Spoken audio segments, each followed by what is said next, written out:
Hi everyone. So I'm working on a refrigerator.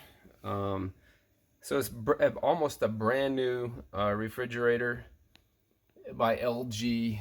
Don't know the brand or the model or anything. Could get that. But basically, the issue with it is like within 4 months it stopped working really.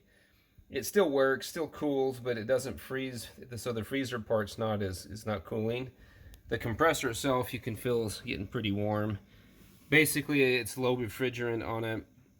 No one in my area will work on this because it's the R600a, which is isobutane, basically, as a refrigerant.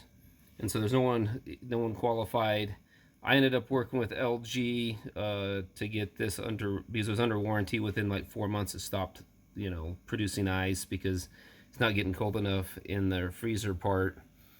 Back and forth with them. There was no one in my area to come work on it, so they actually did warranty it, which is great. But also now I'm going to actually try to fill it with butane. So I ended up ordering this off of eBay, and it got a piercing valve. So this goes on the low side or the suction side, which is here. So I'll be installing that. Basically what happens is there's a little Allen wrench that tightens up on the pipe. Comes with two different fittings. This is the one I'll be using. It fits my pipe. The other one is there. It's a little bit bigger. You can tell, the difference there. For a smaller pipe, one's for a larger pipe. Basically, that clamps on, and then is that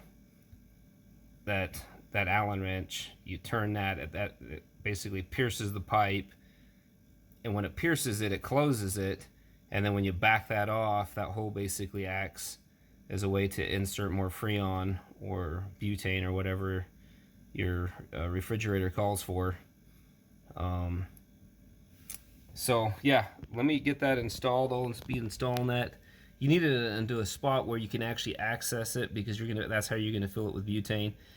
All my lines are kind of in the far back, so I'll probably be installing it in the very back there, with that facing out towards me, and then I can access the Allen, tighten it down, and then also access that piercing basically valve right there to open and close it.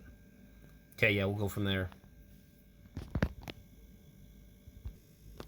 Alright, so you got that installed in the back. It's a little tight back there to get to. You can see it.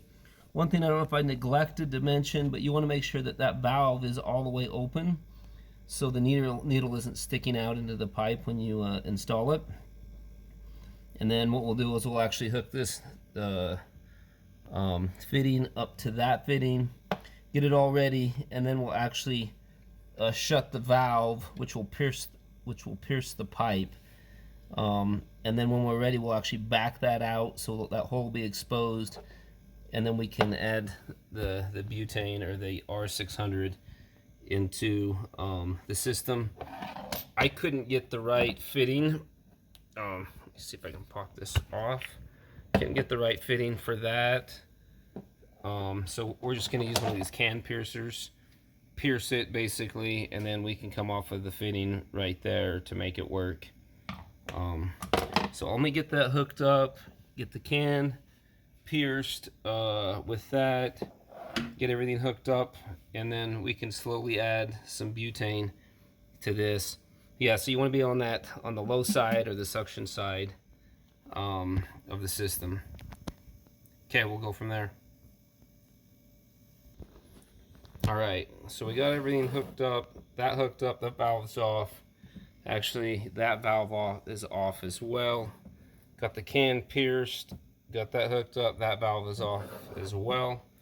So what we're going to want to do is open this valve up and actually slowly, we need to be able to actually bleed all the air out of the line up to this point.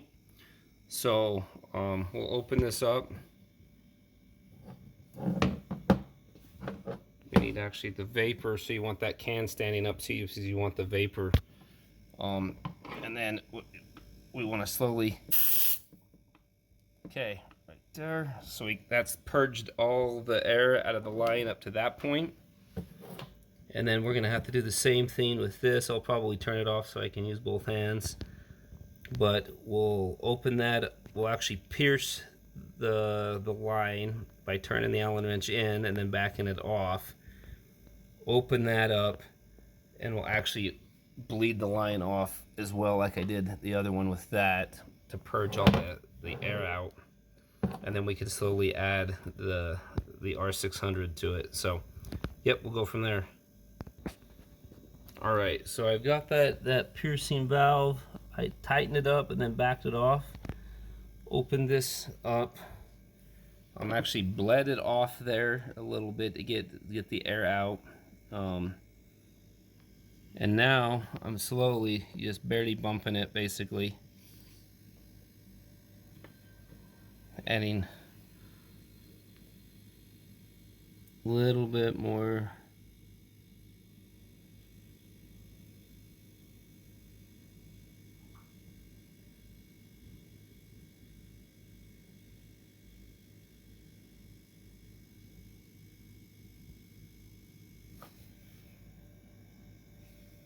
Just a little bit more R600 into that.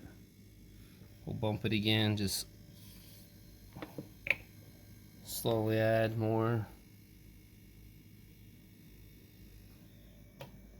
Okay, we'll keep doing that and go from there. Alright, my phone's just about to die actually. But that's how I'm doing it. I'll have to actually add to the video, let you know how it turned out. I'm just slowly bumping this. I don't know if you can see. So from the other videos I followed, you need about 1 to 2 psi, 1 to 3 they say, maybe 1.5 ideally on the suction side, on the low side.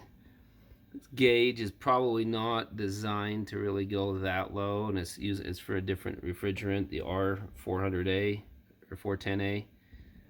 It's saying that we're probably there.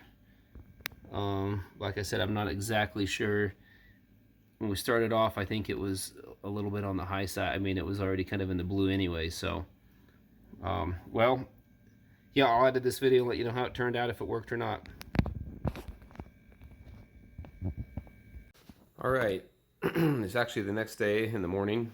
There's the LG that I just filled up. Fridge with R600a refrigerant. So a while ago I actually threw a water bottle in overnight. It keeps things froze, like if it's froze, there's slightly stay froze, like the ice and stuff, but it wouldn't freeze the bottle. And now I threw this in after I got done, and it's a solid ice. So I think it's actually working. Starting to freeze. So yeah, there you go. It looks like it's working so far. I don't know why the the refrigerant got low on me. Could have a small leak possibly, or maybe even from the manufacturer it never came all the way topped off. I don't know, because I had problems with it within seriously the first like 3 to 4 months with this fridge. So yeah, there you go. Hopefully it helps somebody. We'll talk to you later.